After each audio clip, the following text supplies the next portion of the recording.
Assalamualaikum warahmatullahi wabarakatuh. Hamdan wa syukran lillah, wassalatu wassalamu ala rasulillah, amma ba'd.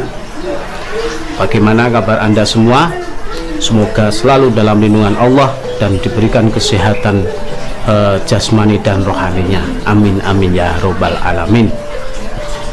Alhamdulillahirabbil alamin. Kita menjalani hidup ini sesuai dengan keinginan kita, karena hidup ini adalah pilihan.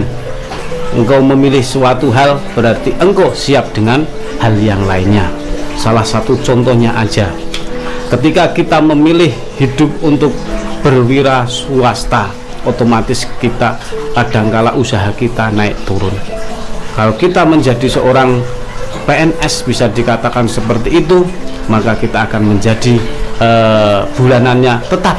Tetapi kita hidup kita ya siap diatur, jam segini harus ngantor, jam segitu harus pulangnya. Inilah konsekuensinya. Maka dari itu perlu kita ingat, wishma syi'ta fa innaka mayitun. Hiduplah sesuka kalian, karena kalian itu semua akan mati. Kullu nafsin dha'iqatul maut.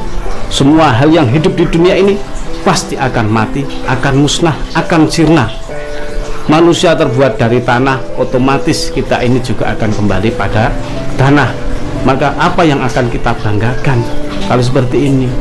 Kita sibuk mencari harta duniawi setiap hari, setiap malam. Kita terlalu sibuk untuk mengejar duniawi.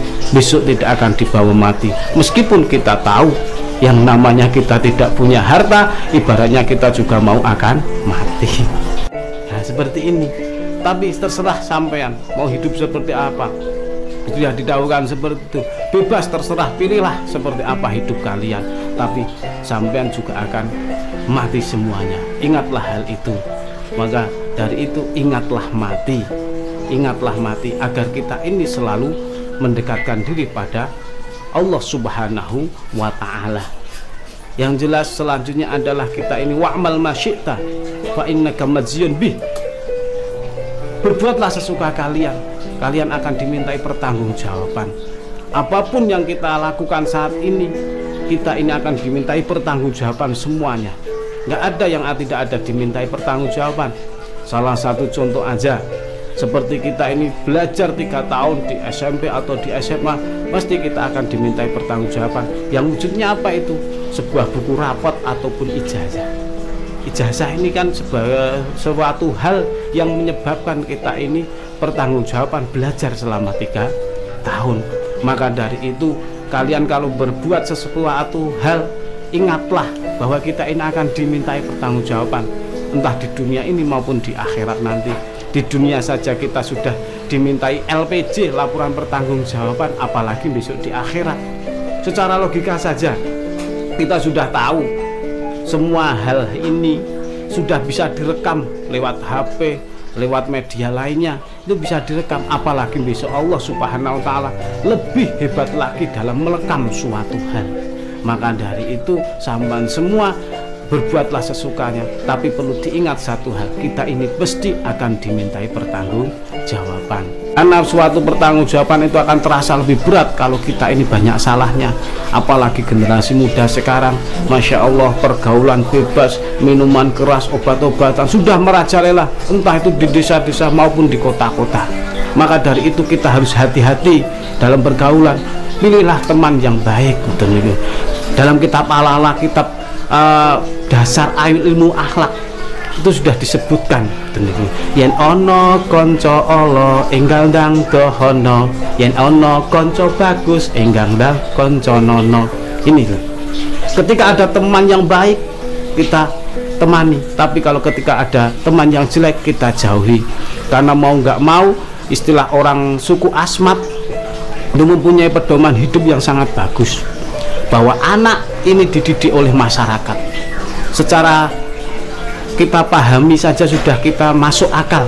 Oh, ini ternyata bagaimana karakter anak ini biasanya mengikuti sekitarnya, mengikuti teman-teman sekitarnya. Andai kata teman-temannya itu ahli ibadah, insya Allah anak itu akan menjadi ahli ibadah. Andai kata anak itu bergaulnya dengan orang-orang yang jauh dari Allah, suka mabuk-mabukan, suka maksiat, anak itu tidak lepas dari hal-hal seperti itu.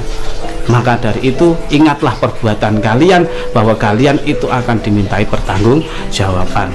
Yang terakhir adalah kita semua perlu diingat bahwa mencintai suatu hal itu juga akan ada perpisahan. Wahbu masyita fa innaka mufariquhu. Jadi kita ini mencintai semua hal, monggo terserah, bebas. Tapi perlu diingat bahwa semua itu ada perpisahan. Nggak ada istilahnya cinta kita sehidup semati, mesti matinya sendiri. Nggak ada yang mati bersamaan, nggak ada. Kuburnya pun nanti nggak bisa satu lubang, mesti itu samping-samping, nggak bisa satu lubang. Itu karena ilmu syariat nggak diperbolehkan satu lubang untuk dua orang, kecuali ada udzur syar'i, seperti mungkin ada kejadian alam yang korbannya banyak, silahkan, itu hal seperti ini. Makanya cintailah kamu sesukamu, tapi ingatlah bahwa perpisahan itu hal nyata. Jadi kita ketika berpisah, hati kita juga harus bisa legowo, kita pasrahkan semuanya kepada Allah Subhanahu wa Ta'ala. Amin amin ya robbal alamin. Begitu saja dari kami, kita sambung lagi lain waktu. Dari kami akhiri, assalamualaikum warahmatullahi wabarakatuh.